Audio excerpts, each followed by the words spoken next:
Hello and welcome to CTV News Across Canada for Wednesday, April 16th. We've got the top local stories from coast to coast, stories that affect you and the country. Thanks for joining us. Well, Nathan, this is Nelson Mandela Walk behind me. It is a pedestrian thoroughfare here on the campus. The library is over here.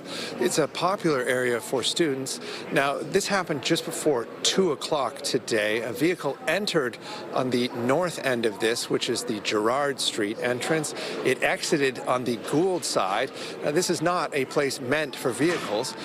There were a number of people on the walk at the time. We're told that 4 people were struck by this car. 2 of those people were taken to hospital, neither with life-threatening injuries. 2 people who were also struck with minor injuries declined to go to hospital. Now, this is exam season. There weren't as many students on campus as would normally be. However, there were still students and faculty here. This is what one of the students saw and heard this afternoon. I was studying in this building, but suddenly I heard a sound like boom. Yeah. It was very similar to like the car accelerates, and then some of my friends sit beside the window just saw that. They just shouted, "Oh, come and see! A car crushed the students from the north side to the south side." Now, we had an update from police a short time ago. They say that all 4 of the people who were struck were adults, and none of the 4 were students or staff here at TMU. They also say they believe this was a targeted incident and that the driver of the vehicle was aiming for one of the 4 people who was injured. This is what police told us a short time ago. The vehicle is described as a green sedan with a smashed windshield, and it has a license plate number DEDZ 565. Again, Delta Echo Delta Zulu 565. It's still early in this investigation, but at this time it appears that it may have been an intentional targeting of a specific individual on the walkway. So now there are a number of cameras here on campus, a number of cameras along the pathway. Police are looking for anyone who might have been in the area this afternoon, who might have dash cam footage or any footage of this incident. Again, this vehicle made it to Gould Street, took a left, and was last seen heading towards Church. It is a dark green sedan with windshield damage. At this point, police have not found the vehicle, looking for any help from the public. Reporting live on the campus of TMU, I'm Scott Lightfoot. Nathan, back to you. We're going to keep Honda here, and I'll do everything I can to protect the people and their jobs. A defiant Doug Ford responding to a report out of Japan's Nikkei newspaper stating Honda is considering moving production from Canada and Mexico to the United States, citing threats of increased U.S. tariffs on imported vehicles like the CR-V, which is made at this manufacturing plant in Alliston. I've been speaking with Honda, and I've been speaking with them all today, and they have been telling me that, you know what, they're committed to keeping the plant running. They're committed to their 4,200 plus employees. They're committed to producing a very great car, and they're committed to being here in New-Tecumseth, Ontario, Canada. While not directly denying the Japanese news outlets reporting, Honda Canada releasing this statement to CTV News saying in part, "This was not an announcement by Honda, and we cannot comment on the specifics of this morning's headlines. However, we can confirm that our Canadian manufacturing facility in Alliston, Ontario, will operate at full capacity for the foreseeable future, and no changes are being considered at this time. We constantly study options for future contingency planning and utilize short-term production shift strategies when required to mitigate negative impacts on our business." Once built and operational, Honda's massive new electric vehicle plant and EV battery facility here in Alliston will employ more than 4,200 people. The uncertainty comes 1 year after Honda made a $15 billion deal with the federal and provincial governments to manufacture electric vehicles and batteries in Alliston. With rumors swirling of Honda switching gears, Ontario's Minister of Economic Development, Vic Fedeli, says he's heading to Japan Sunday for a previously scheduled meeting with Honda executives. They came for all the right reasons, and we're very confident and made reference to it in the throne speech that, look, let's just reassure them that this is the right place for them to be. With about 75% of the Alliston Honda plant's workforce living in town, New-Tecumseth Mayor Richard Norcross saying he will do whatever it takes to keep Honda in Alliston. I believe Honda is so committed to our community. They have done a great job for our community. They're valued partners. They've invested so much. I don't believe they'll ever leave us. Mayor Norcross reiterating the importance of buying Canadian vehicles and products to support the local economy and those who live and work here in the community. Sarah. Now, Mike, we heard from the Federal Minister of Innovation, Science and Industry of Canada earlier today. What was her reaction? Yes, Sarah, the Minister, Anita Anand's office, saying she is in close contact with the company, and Honda saying tonight that it has communicated that no such production decisions affecting Canadian operations have been made and are not being considered at this time. Reporting in Allison outside the Honda manufacturing plant, I'm Mike Arsley's. Inflation numbers released today brought some good news and some bad news. Annual inflation slowed to 2.3% from 2.6% in February. Food inflation, however, was a different story. We were all expecting a jump with food inflation from February to March, but not 1.9%. It is the highest since 1974. The food number settled at 3.2% month over month. They're going up, especially the produce. I'm seeing that I get less for my dollars. There are a few causes. The trade war with the United States, a weaker Canadian dollar, and March was the first full month after the GST holiday. Yeah, you do have to look for the deals. I try to do Canadian as much as I can. I will pay a little extra to buy Canadian. According to Sylvain Charlebois, some of the food categories seeing the highest increases are ready-to-eat items like fruit, eggs, and meat. Factors at play include avian flu, and for pork and beef, it could be prices are catching up after being low. As for how long prices are expected to go up, Oil prices are much lower now, which is great, and so that's going to help. The other thing is that we are expecting a stronger dollar, and that's also going to help. Add in that the local farming season is just around the corner. Sylvain Charlebois says this jump in grocery bills could be short-term pain. The March inflation data comes as the Bank of Canada is expected to make its next interest rate decision on Wednesday. Jonathan McGuinness, CTV News, Halifax.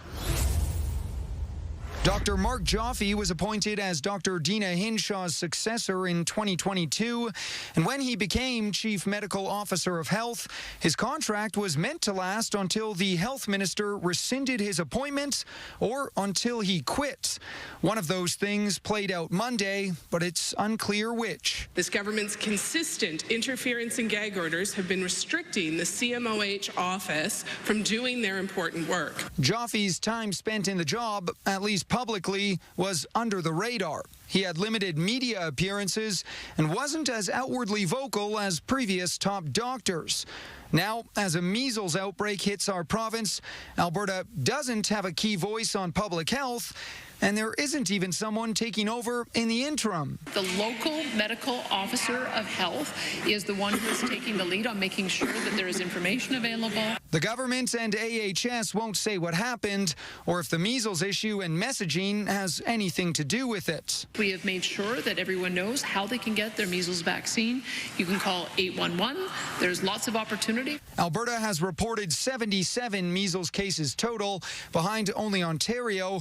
One of those patients was here last week. I have a nephew at home, a little 1-month-old baby, and I have a 2-year-old as well at home, so I'm a little bit worried. For many students, it's all so new and confusing. Well, I don't know if I'm concerned or not because I've never seen a measles case. It's off-putting a little bit. Experts say it's times like these where the Chief Medical Officer of Health is especially needed. Clear, straight, strong message that's centralized and visible is something that is helpful to people because not everyone pays attention to the same sources of information. The province says a search for Joffe's permanent replacement has begun.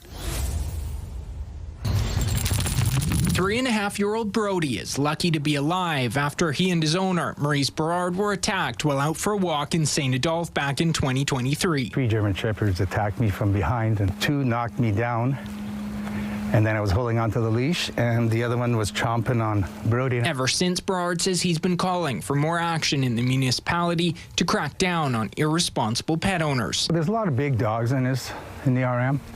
So some people they can't control their dogs. This isn't the only incident that's been reported in the rural municipality of Ritchot. The RM says it's been seeing an increase in dog attacks on other animals and people. Take care of your animals. Make sure that they are following the rules that we and you should all be following to ensure that they can have a happy and full life in your home. Mayor Chris Ewan says to deal with the attacks, the RM has hired an animal control officer who will be investigating incidents based on reports made by residents. This officer will have the ability to find pet owners or issue a permanent removal of the animal. It's an unfortunate thing that we have to bring in an animal control officer to take care of this mess. Here we go, Tazzy. Sonia Christ runs the Manitoba Great Pyrenees Rescue on the outskirts of the RM. She says this animal control officer can't come soon enough. People are not responsible enough. They let their dogs roam, running at large, and then these dogs they can attack other dogs, people walking.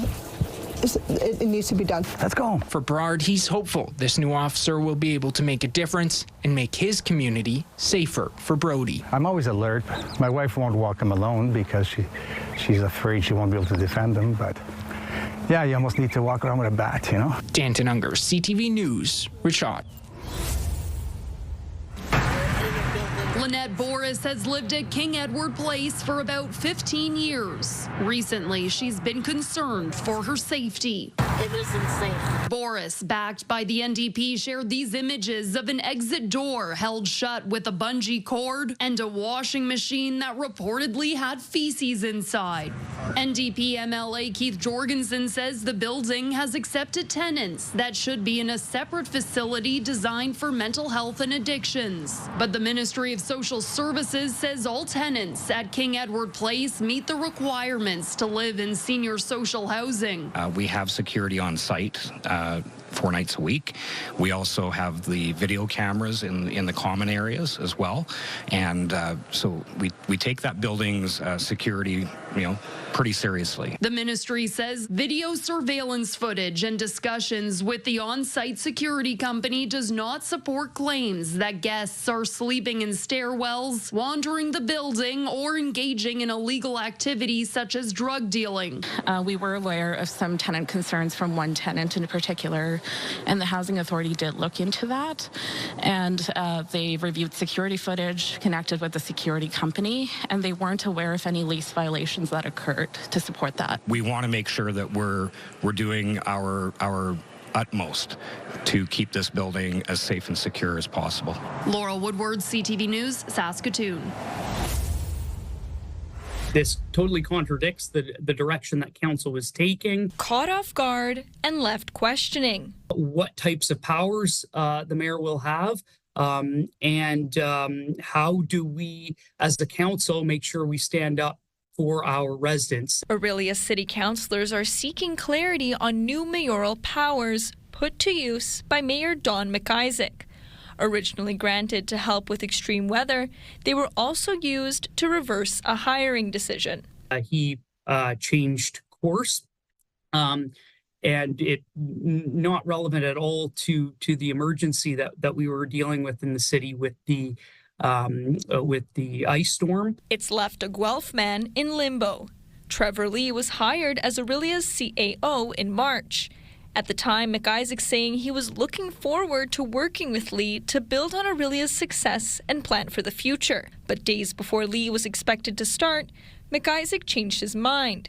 Instead, he hired Orillia's deputy CAO to, quote, ensure stability and continuity at a critical point in Orillia's history. This is a clear example of the strong mayor powers being used by a mayor to control the administration of the municipality. Andrew Sancton is a retired professor specializing in municipal government. He says while the move may be unusual, though similar to that seen in the U.S., it's not unprecedented. It does seem to be a legitimate or an legally acceptable use of strong mayor powers. As for Lee, this employment lawyer says the city of Orillia can't leave him hanging. Before he even got there, the job offer was pulled. Mayor made the decision to do that and hire somebody internally. They're on the hook for something. How much and when it's going to become payable is still to be determined. Back in Orillia, City Council met late this afternoon to discuss the matter. This city councillor says the influence elected officials will have must also be determined as the temporary powers become permanent. Council is trying its best to respond to a very confusing scenario. The special council meeting scheduled for today was cut short after councillors were told a lawyer wouldn't be available to attend. In the meantime, a spokesperson for the City of Guelph confirmed Trevor Lee's last day was this past Friday, and they've appointed an acting deputy CAO in his place. CTV News reached out to Lee, but we weren't able to get a hold of him. Tony? Okay, Alexandra, thank you. That's CTV's Alexandra Hollick with that report. Yeah, she thinks she is. Embracing the patriotic spirit sweeping across the nation, Andrew Lawford chooses to buy Canadian. More than ever now, it's something we should be doing for sure. Which also means supporting local, like here at North of 7 Distillery. I've been shopping here for a long time, and Greg and his team put out a great product. Like rum, vodka, and its current #1 product, pouring off the shelf, bourbon-esque Canadian whiskey. It's aged 8.5 years. And we use all local ingredients as well. It's become a common question for owner Greg Lippin. It's been good for us, and people have been reaching out and asking about our spirits and where they're made, and which is here. We're coming by to small businesses. And now, Ottawa Councillor Marty Carr is visiting local businesses with a message. It's my intention to support these stores, encourage people to put the sticker up. And hopes others do the same, passing out a Shop Local Buy Canadian sticker, part of a citywide support initiative. Making sure that we have these businesses in our community that are thriving, and also encouraging, supporting buying that Canadian product as much as possible. We buy a local dairy, local bacon from Liver and Meats. And it's a sweet sign of the times at Susie Q Donuts. I think it's important to just encourage people in the community to come and shop local and show people that the people that are here putting in the work, that we care. As more Canadians shift their shopping habits amid U.S. trade tensions, a new survey from Dalhousie University shows a majority of consumers are willing to spend up to 10% more for Canadian-sourced groceries. That's why grocers are really trying to de-Americanize the store. It's becoming more and more difficult to find American products at the grocery store these days. As a family, generally make an effort when we go to Farm Boy or to No Frills to purchase fruits and vegetables that are Canadian. It's important to remember many small businesses still have pre-tariff stock on their shelves, which can impact their bottom line. So shopping local helps to support them. Matt. It does indeed. CTV's Tyler Fleming live for us, and I thank you, Tyler. If you knew Tyler, if he made you laugh, helped you through something hard, or inspired you to be braver, this is your chance to honor him. 5 months after their son's death, Karen and Greg Dunlap are still coming to terms with their immense loss. He was a lovely, vibrant, sporty, passionate, crazy kid. One morning last November, when they tried to wake him up for school, they found their 16-year-old son Tyler dead from a toxic drug overdose. I love you, Mommy. You're my favorite. The Dunlaps hope Tyler's tragic story will spark important conversations for other teens struggling with mental health or substance use issues. We want kids to understand that there are options for them, right? And there are supports for them. And that it's okay to have these challenges, but that you need to reach out and ask for help. On the morning of what would have been their son's 17th birthday, the Dunlaps handed out flyers at his high school, inviting students and staff to take part in a moment of silence in Tyler's memory. A lot of kids say, I remember Tyler, whether they knew him or not, and they were very sorry. I got a lot of hugs today. Some parents even came out of their cars and gave me a hug, didn't even know who they were. Tyler is one of more than 16,000 British Columbians who have died from using toxic drugs since the province declared a public health emergency 9 years ago. He has a huge family, a huge group of friends. He was well supported in every way. This can happen to anybody. Yeah. Yeah. In memory of her son, she wants people to know the crisis can impact people from all walks of life. Ben Milger, CTV News, Vancouver. We get people violating boundaries of property lines. You know, they just feel that they can do whatever they want because they're not being monitored. That's one of the things, along with noise and lewd conduct, Argo Pace and his wife deal with living next door to a short-term rental, or STR, in Stony Point. Who would want to be in this situation? And, you know, is City Council willing to reimburse me for that, for my problems? Pace lives on St. Clair Road along Lake St. Clair and thought a zoning bylaw on short-term rentals introduced by the municipality of Lakeshore in 2023 would return peace to the neighborhood. Under the zoning bylaw, short-term rentals are not permitted, but rentals of 28 days or less would be subject to regulations, much like bed and breakfast outfits are. However, the regulations have yet to be defined, but town administration is creating a report on short-term rentals and how to regulate the 100 or so that existed before the zoning bylaw. That could be a licensing regime, but the details hasn't really been set out. The municipality says as of 2024, no short-term rentals were allowed to be created. The issue is that the short-term rentals that legally operated before 2024, those are allowed to continue to exist if they were operating in compliance with our bylaw. The Planning Act, Section 34(9), prevents new municipality zoning bylaws from interfering with the continued legal use of one's land, building, or structure. It has to respect the provincial legislation and the fact that some people may have been using or operating a building legally prior to the date of the bylaw. Sure, you can grandfather these short-term housing. You can.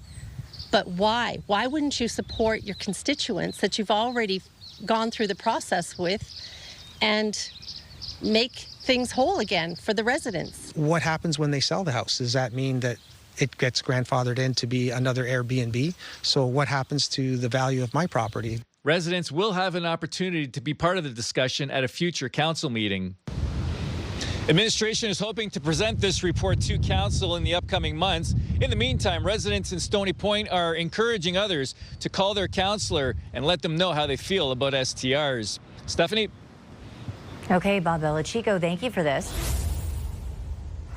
If you thought the days of bidding wars and multiple offers were gone, think again. Real estate broker Sean Brody says several of his listings sold for well over the asking price. A single-family home here in Beaconsfield, we priced it at $999.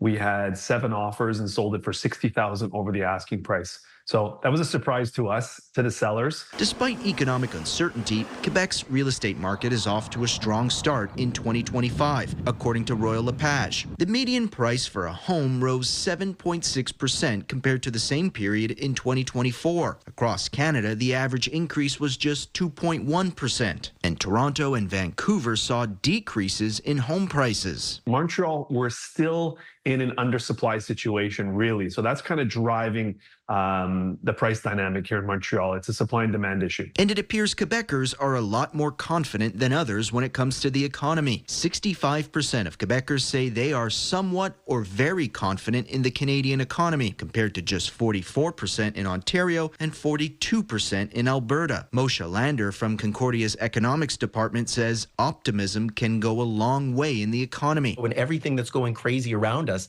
you can find a source for optimism. That's the type of thing that can keep a bad recession as a mild recession, or a mild recession as mild growth, or mild growth as stronger growth. And Quebecers might have even more reason to be optimistic. Tomorrow, the Bank of Canada will announce whether it plans to cut interest rates even further.